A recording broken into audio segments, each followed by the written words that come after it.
መጽሐፍ ቅዱስ ላይ ተሰቅሏል የሚል ቃል ታገኛላችሁ። ቁርአን ላይ ደግሞ አልተሰቀለ የሚል ታገኛላችሁ። ይሄ መጽሐፍ ቅዱስ ላይ ያለው ቃል ከቁርአን በፊት ቀድሞ ተጽፏል። ይሄ ምንም የማይካድ የሆነ እውነታ ነው። ግን የትኛውን ነው መቀበል ያለብን?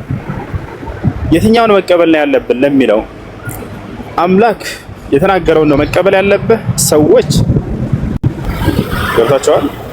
ሰዎች የአይን እማኝ ምስክር ነን ብለው የዘገቡትን ዘገባ ነው መቀበል ያለብህ። ገብታቸዋል። ያለምንም ጥርጥር አምላክ የተናገረው ነው ተቀባይነት ሊኖረው የሚገባው። ለአምላክ ሁሉ ነገር ግልጽ ነው፣ የሚደበቅበት ነገር የለምና። የቁርአን ተናጋሪ ማን ነው ብላችሁ ስታዩ ጊዜ ራሱ አላህ ሱብሓነሁ ወተዓላ ወማ ቀተሉሁ ወማ ሰለቡሁ እያለ የሚነግራችሁ እርሱ ነው።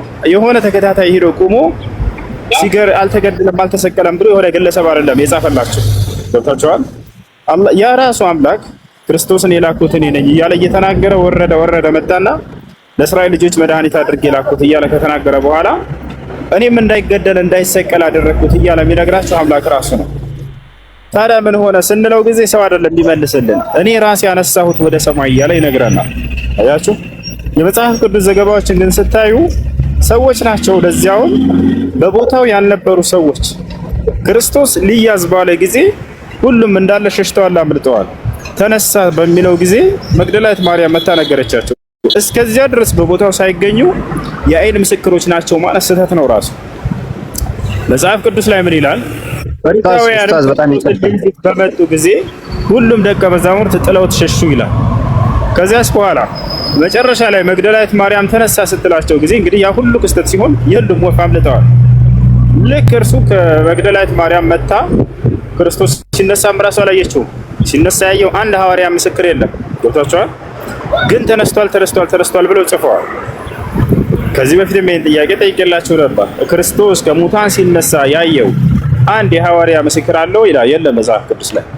ገብታችኋል። ነገር ግን ያ የሚነግራችሁ አምላክ አላህ ሱብሓነሁ ወተዓላ አልተገደለም አልተሰቀለም ወደ እኔ ወሰድኩት እያለ የሚነግራችሁ አምላክ ራሱ ነው። የሆነ እዛ ሰው ቆም ብሎ የክርስቶስን ሕይወት ታሪክ የሚጽፍላችሁ ሰው አይደለም። ስለዚህ እኔ የሰው ቃል ከምትቀበሉ የአምላክን ቃል ተቀበሉ ነው የምላችሁ።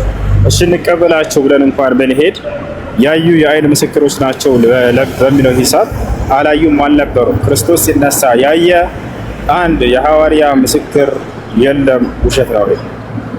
አይ ኡስታዝ እኔ አሁን ስለ ትንሣኤ ምናምን አልነበረም ጥያቄ የነበረው ስለ መሰቀል ነበረ። ቅድሚያ እንደተናገርኩት ነውና በደንብ ብሪፍሊ በደንብ አድርገህ ስለ መሰቀሉ ብቻ ብታወራኝና በደንብ ብረዳ ደስ ይለኛል። ምክንያቱም ሁለቱ ላይ ቅድም አንተም ስላልከው ማለት ነው ቁርአን ላይ አልተሰቀለም ይላል፣ መጽሐፍ ቅዱስ ላይ ተሰቅሏል ይላል ብለኸኛልና እነዚህ ሁለቱ ላይ ዲፔንድ ሆነ ተሰቅሏል አልተሰቀለም የሚለው ላይ ዲፔንድ ሆነ መልስልኝ። ሁለተኛውንም ጥያቄ እንዳረሳው መቀበል ያለብን የትኛው እንደሚለው ነበር አንተ ጥያቄ። እኔ እዛ ላይ ትኩረት ላድርግልህ ብዬ ነው። የሰው ቃል ነው የምትቀበለው የአምላክ ቃል? በዚህ መጨረስ እንችላለን። የሰው ቃል ነው የምትቀበለው የአምላክ ቃል ነው የምትቀበለው? ኦኬ የሰው ቃል ነው ወይስ የአምላክ ቃል ነው ለምትቀበለው ላልከኝ፣ ያም የተጻፈው የሰው ቃል የምንለው በሰዎች ነው የተጻፈው እንጂ ቀጥታ አምላክ ወርዶ አልጻፈውም ብዬ አምናለሁ እኔ። ሰዎች ናቸው የጻፉት። አምላክ ቢናገርም የጻፉት ግን ሰዎች ናቸው። ዋናው መናገሩ ነው። ያ መጽሐፉ በሰዎች እንደተጻፈ ማን ካደ? ቁርአን።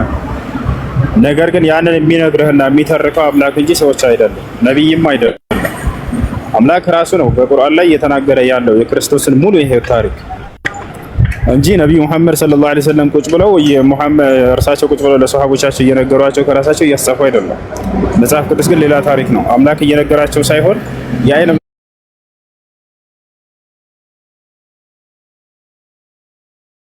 ምስክሮች ነን ብለው ራሳቸው ተናግረዋል። የራሳቸው የሰዎች የስራቸው ውጤት እንጂ የአምላክ ቃል አይደለም።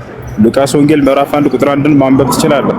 ሁሉን ተከታትዬ እንደኔ የጻፍኩት ብሎ ቃል በቃል ይናገራል። ሁሉን ተከታትዬ ጻፍኩኝ የሚለው ከአምላክ አይደለም። ይሄ ሰውዬ በራሱ ያደረገው የክትትል ጥረት ነው። ቁርአን ላይ ግን ነብዩ መሐመድ ሰለላሁ ዐለይሂ ወሰለም እኔ ሁሉን ተከታትዬ ኢየሱስን ታሪክ ጻፍኩላችሁ ላ አይሉ አንዲት ቃል የመናገር መብት የላቸውም በቁርአን ላይ እርሳቸው።